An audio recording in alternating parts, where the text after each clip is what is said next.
On se lance désormais dans la dernière partie de notre matinale. Je recevrai la journaliste indépendante Eva Thiébaut, spécialisée dans les questions relatives à l'industrie, notamment à l'industrie de l'armement, à l'énergie et aux implications géopolitiques de ces secteurs. L'État français est-il, de manière structurelle, un complice actif de crimes contre l'humanité au Moyen-Orient? La récente tournée d'Emmanuel Macron dans le Golfe Persique remet ce débat à l'ordre du jour. La poignée de main du président français et du prince héritier saoudien Mohammed Ben Salman, accusé d'être directement responsable de l'assassinat atroce du journaliste Jamal Khashoggi, en a rajouté à la polémique la sortie des Egypt Papers qui prouve la complicité objective de la France dans les assassinats ciblés de l'armée dirigée par le maréchal Sissi, alimente le malaise. Comment expliquer cette constance dans le soutien à des tyrannies et si les intérêts du lobby militaro-industriel français étaient indissociables de ceux des pétromonarchies du Golfe, par ailleurs accusés de financer des régimes autoritaires ailleurs dans le monde et même de pactiser avec l'international djihadiste? On en parle avec la journaliste indépendante Eva Thiébaut, je le rappelle, mais avant ça, Magnéto. La France vient tout juste de sceller avec les Émirats Arabes Unis la vente de 80 avions Rafale et de 12 hélicoptères. On écoute le chef de l'État à ce sujet. C'est le plus gros contrat militaire à composante française de notre histoire, celui que nous signons là. Est-ce que la France peut rester passive dans la région? Non, je ne crois pas. Notre envoyé spécial Wassim Alamar à Dubaï, quels sont les objectifs de ce voyage dans le Golfe? D'abord économique, notamment aux Émirats qui viennent d'acheter pour 17 milliards d'euros 80 Rafales et 12 hélicos. Cette longue poignée de main entre le président français et le prince héritier d'Arabie Saoudite, Mohammed Ben Salman, les deux hommes, sourire aux lèvres, qui se sont longuement tenus le bras avant de pénétrer à l'intérieur du bâtiment pour un entretien, puis un déjeuner.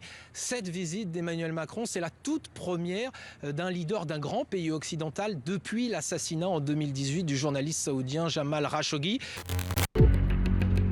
Disclose a obtenu des centaines de documents secrets issus du plus haut sommet de l'État.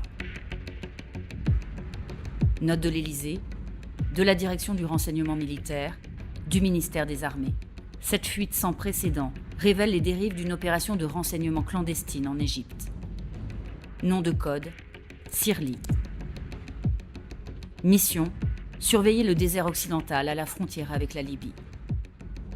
Débutée en 2016 au nom de la lutte antiterroriste, cette coopération va en réalité servir à bombarder des civils par centaines. Des crimes d'État dont la présidence de la République a été constamment informée. Alors bonjour Eva, je rappelle que tu es journaliste spécialisée dans les questions d'armement, des questions industrielles et d'énergie, des questions en fait qui sont finalement interdépendantes, on va le voir. Je vais commencer par te poser une question un peu provocatrice. Emmanuel Macron, l'État français et le complexe militaro-industriel français sont-ils condamnés à être des complices de tyrans et de crimes contre l'humanité? Alors déjà bonjour et merci de ton invitation. C'est peut-être un peu fort de présenter les choses de cette façon-là, mais ce qu'on peut peut-être dire pour commencer, c'est que la France, elle a fait le choix d'être une puissance militaire. Donc, on parle souvent de la France comme le pays de la gastronomie, le pays de la culture, le pays des droits de l'homme. Le pays des droits de l'homme, bien sûr. Mais on en parle peu, mais c'est aussi une puissance militaire. Elle a un siège de membre permanent au Conseil de sécurité de l'ONU. C'est une puissance nucléaire. Elle est en intervention quasi permanente à l'extérieur, donc en guerre depuis la fin de la Seconde Guerre mondiale. Et pour assurer cette puissance militaire, elle a besoin d'armes et pour être indépendante, il faut qu'elle fabrique ses propres armes pour assurer sa souveraineté militaire. Donc quand on dit ça, on comprend bien que forcément l'État et l'industrie militaire sont très liés. Ça se traduit par le fait que l'industrie militaire, il y en a une partie faisait partie des anciens arsenaux d'État. Aujourd'hui, plusieurs industriels sont possédés pour partie par l'État français. C'est le cas de Naval Group, par exemple, avec environ 60% des parts. Naval Group qui a eu une aventure malheureuse avec l'Australie, c'est ça? Tout à fait. Naval Group qui fabrique des bateaux de guerre et des sous-marins. Et qui, effectivement, a eu une aventure malheureuse avec l'Australie. Nexter, par le biais d'une autre entreprise, est aussi donc Nexter qui fabrique des véhicules militaires et des chars qui est aussi possédé à 50% par l'État français. Ce qu'on peut dire aussi, c'est que certains grands dirigeants d'entreprises sont liés à l'État. C'est le cas par exemple de Patrice Caine, qui est le PDG de Thales. Thales, donc, qui est une entreprise qui fait plutôt de l'électronique embarquée, par exemple à bord des Rafales, qui est un ancien haut fonctionnaire. Enfin, le fait que le gouvernement et l'industrie militaire soient très liés se traduit à travers le fait que c'est bien le gouvernement qui donne les licences d'exportation qui vont permettre aux industriels de transférer leur matériel vers un pays X ou Y. Donc, in fine, c'est l'État qui décide. Donc, on peut parler de complexe militaro-industriel comme aux États-Unis. Ça y ressemble. Alors donc, c'est l'État qui décide, c'est l'État le vrai maître de la stratégie de vente d'armes de la France. Et il se trouve que la France, en fait, n'équilibre son industrie de l'armement que via l'exportation, et que les pays dans lesquels elle exporte, c'est souvent des pays du Moyen-Orient, et en particulier du Golfe, qui sont loin d'être des modèles en termes de respect des libertés et des droits de l'homme. Tout à fait. Alors, à la différence des États-Unis, qui n'ont pas besoin d'exporter, la France est complètement dépendante de ces exports. Et ce qu'il faut rappeler, c'est que ces exports, ce ne sont pas seulement des ventes ponctuelles à un moment T d'une arme. Quand on vend 80 Rafales ou des sous-marins, on rentre dans un processus d'engagement, de partenariat fort entre les deux pays. Parce qu'une fois qu'on a vendu les Rafales, derrière, il faut assurer la maintenance de ces avions. L'électronique doit être mise à jour. Il faut vendre les munitions pour alimenter ces armes. Souvent, avec les ventes, il y a aussi des programmes de compensation, donc des offsets, puisque les pays acheteurs demandent à ce que les pays vendeurs et les entreprises vendeuses s'impliquent dans l'économie locale. Donc, vraiment, c'est des partenariats très forts. En fait, en réalité, quand on vend beaucoup d'armes à un pays, on devient structurellement, naturellement et pour longtemps son allié. Alors, allié, au moins partenaire, en tout cas, un partenaire fort, oui. Et c'est pour ça qu'on pourrait se dire, tiens, ça pourrait être intéressant de vendre ce genre de choses aux autres pays d'Europe, par exemple, ou à des démocraties. Mais le problème, c'est que là, si on parle des avions de guerre, beaucoup de pays en Europe ont préféré acheter le F-35 américain, donc un avion de chasse américain, comme la Belgique, le Danemark, l'Italie, la Norvège. Donc tous ces pays-là, ils ont préféré acheter le F-35 plutôt que l'option française, donc Rafale, ou l'option européenne Eurofighter. Eurofighter, c'est EADS, c'est une entreprise spécifique. C'est un consortium avec Airbus, BAE et Alenia. Voilà. Alors, pourquoi les Européens préfèrent acheter des armes américaines? Est-ce que nos Rafales sont peu compétitifs finalement? Ce sont en fait des questions de stratégie, toujours. Ces pays-là comptent toujours sur les Américains et sur l'OTAN pour assurer leur défense. Et donc c'est pour cela qu'ils préfèrent acheter les avions américains dans le cadre de leur partenariat stratégique avec ce pays-là. Et pourquoi les tyrannies du Moyen-Orient aiment bien acheter la quincaillerie française? Eh bien, du coup, comme la France ne trouve pas beaucoup de débouchés en Europe, en tout cas, elle va se tourner vers d'autres partenaires, d'autres acheteurs potentiels. Et il se trouve que les pays du Golfe et du Moyen-Orient, puisque c'était aussi le cas de l'Égypte, sont intéressés par cette quincaillerie, comme tu dis. Les pays du Golfe sont des pays qui ont beaucoup d'argent. Ce sont des pays qui sont stratégiquement très intéressants pour la France, mais pour tout le monde, puisqu'avoir des partenariats avec ces pays-là, enfin, dans le cas des Émirats arabes unis, il y a aussi une base militaire française qui est sur place. Ça permet d'avoir des liens avec des pays dans une zone stratégique en termes énergétiques, clairement. Donc, Et pourquoi ces pays-là, qui sont finalement les alliés des États-Unis, ne font pas comme les pays européens et n'achètent pas majoritairement des armes américaines? Pourquoi ils achètent aussi des armes françaises? Ils achètent aussi des armes américaines. Ils achètent toujours des armes américaines malgré le fait que Joe Biden avait parlé de suspension au moment de son arrivée au pouvoir. C'est intéressant aussi pour ces pays-là de diversifier leur partenariat et d'avoir plusieurs sources plusieurs partenariats différents. Ouais. Alors, tu connais bien ce complexe militaro-industriel. Comment tu as vécu les révélations de Disclose sur les Egypt Papers? Est-ce que tu as été surprise? Est-ce que tu as été choquée?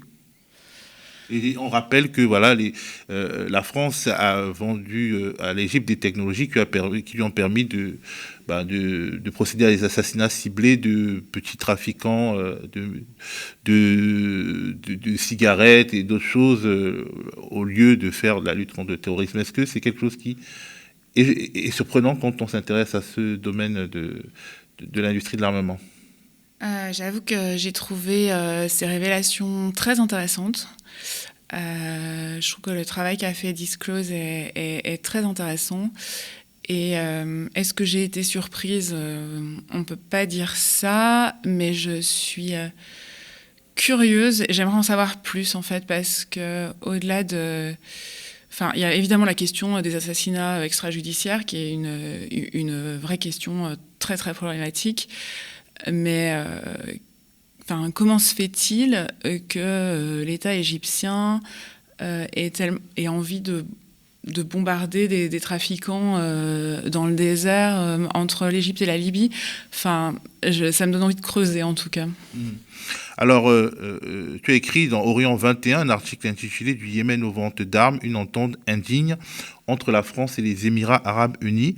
On se rend compte, par exemple, justement, dans cet article, des interactions entre l'industrie pétrolière, le monde de l'énergie, et l'industrie militaire. Est-ce que tu peux nous en parler un peu de cet article sur, justement, le Yémen et, justement, la base militaire, mais qui est aussi, disons, une base de Total dans ce pays? Oui, alors, donc au Yémen, où c'est la guerre depuis plusieurs années, parce que donc les Houthis, qui sont initialement situés dans le nord du pays et qui sont un espèce de parti militaire qui a envahi et chiite et assez radicaux, qui ont envahi le nord du pays, puis sont partis vers le bas et le détroit de Bab el-Mandeb, donc qui est extrêmement stratégique puisqu'il contrôle l'entrée dans la mer Rouge par lequel transite une bonne partie du pétrole et des biens qui viennent d'Asie. Du coup, pour contrer ces outils, comme le gouvernement légitime était un petit peu faible, l'Arabie Saoudite et les Émirats Arabes Unis et d'autres pays, mais essentiellement l'Arabie Saoudite et les Émirats Arabes Unis, sont entrés en guerre pour soutenir le gouvernement soutenu par la communauté internationale. Dans ce contexte, l'Arabie Saoudite et les Émirats Arabes Unis n'ont pas tout à fait les mêmes objectifs. Et un des objectifs des Émirats Arabes Unis, c'était de contrôler le sud du Yémen. Pour ce faire, elle a contrôlé différents points, comme le port d'Aden, mais aussi, il y avait un autre site stratégique intéressant qui s'appelle Balaf. Et en fait, ce port, c'est une usine de Total, une usine de liquéfaction de gaz. Donc le gaz est produit dans le centre du Yémen, acheminé par pipeline, liquéfié dans cette usine, et ensuite il est exporté depuis cette usine de Balaf. Voilà, c'est Total qui est l'actionnaire principal de cette usine de Balaf, avec 40% des parts. Et cette usine a été arrêtée au début de la guerre, mais elle a été réquisitionnée par le gouvernement yéménite, puis occupée, une partie a été occupée par les forces émiriennes pour en faire une base militaire. Donc c'est un sujet qui est apparu, je crois, en 2018, donc à la fois parce que l'ONU a signalé cette base militaire, mais aussi prison secrète à l'époque. Et il y a eu un gros travail de plusieurs ONG, dont l'Observatoire des armements, pour montrer... il y avait plusieurs témoignages de personnes qui se sont fait torturer sur ce site, donc à Balaf. Et pourquoi tu parles d'entente indigne entre la France et les Émirats Arabes Unis? En quoi Total ou la France sont, disons... compromis dans cette affaire? Eh bien, donc, on comprend que sur une partie de ce site dont Total est l'actionnaire majoritaire, il y a une base militaire émirienne et, au moins à un moment donné, une prison secrète. Donc, il a semblé, notamment à plusieurs députés, qu'il pouvait être intéressant d'enquêter sur ce qui se passait réellement sur cette base. Enfin, je veux dire, où des actes de torture ont été commis, alors que Total est l'actionnaire principal. Donc ça pourrait être quand même intéressant de faire à minima une enquête sur ce qui se passe. Or, pour le moment, on a l'impression que c'est silence radio, que les liens qui existent entre la France et les Émirats arabes unis sont tellement forts que, en tout cas publiquement, la France n'a jamais rien dit, n'a jamais enquêté, n'a jamais rien fait sur cette question-là. Alors, de François Hollande à Emmanuel Macron, quel est le rôle systémique de Jean-Yves Le Drian dans les relations entre l'État français et le fameux complexe militaro-industriel national? Jean-Yves Le Drian, il est parfois présenté comme le VRP des industriels de l'armement. Il raconte bien la continuité de la dépendance de la France à ses exports d'armement. Puisque qu'il s'agisse de François Hollande, en effet, ou ensuite d'Emmanuel Macron, les ventes de matériel militaire vers les pays du Golfe et du Moyen-Orient se sont poursuivies tout le long. Alors avant, il était donc ministre de la Défense sous François Hollande et aujourd'hui ministre des Affaires extérieures sous Emmanuel Macron. Mais il est toujours le ministre des ventes d'armes. En fait, c'est assez intéressant parce que Jean-Yves Le Drian est aussi, de manière structurelle, sous Hollande et sous Macron, le monsieur France-Afrique, et ça veut quand même dire quelque chose. Est-ce que certains analystes disent, en tout cas, que les États-Unis veulent la perte de gros groupes français d'armement, notamment Dassault? Est-ce que c'est vrai ou c'est juste une manière de nous mobiliser autour de ces industriels? Je n'ai pas l'impression. Je pense que les États-Unis sont tellement puissants et que Lockheed Martin est tellement puissant que la concurrence que pourrait mener Dassault est marginale, hein, à mon sens. Mais... Alors, si la France pratique une diplomatie militaire vertueuse, si elle cesse d'alimenter les dictatures du Moyen-Orient, est-ce que son industrie d'armement est condamnée à mourir? Par exemple, sont ces exportations vers ces pays, est-ce que le Rafale est rentable? Alors, ce qu'on peut dire, c'est que sur la période 2011-2020, parmi les 5 premiers acheteurs de matériel militaire français, on retrouve le Qatar, les Émirats arabes unis, l'Arabie saoudite et l'Égypte, je n'en oublie pas, et que les pays du Golfe et du Moyen-Orient en général, en fait, sur la même période, représentent un peu moins de la moitié du chiffre d'affaires des exportations d'armement à l'export. Donc, clairement, il y a une dépendance structurelle à ces pays-là en termes d'export.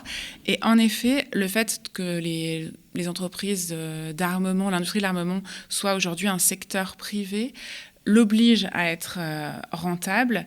Et donc, à partir du moment où elle doit être rentable, elle doit exporter. Et à partir du moment où elle doit exporter, pour le moment, elle est coincée vers ces pays-là. Et il y a une dépendance claire qui est problématique, notamment parce que ces pays-là n'ont absolument pas les mêmes valeurs que celles qui sont défendues par ailleurs par la France.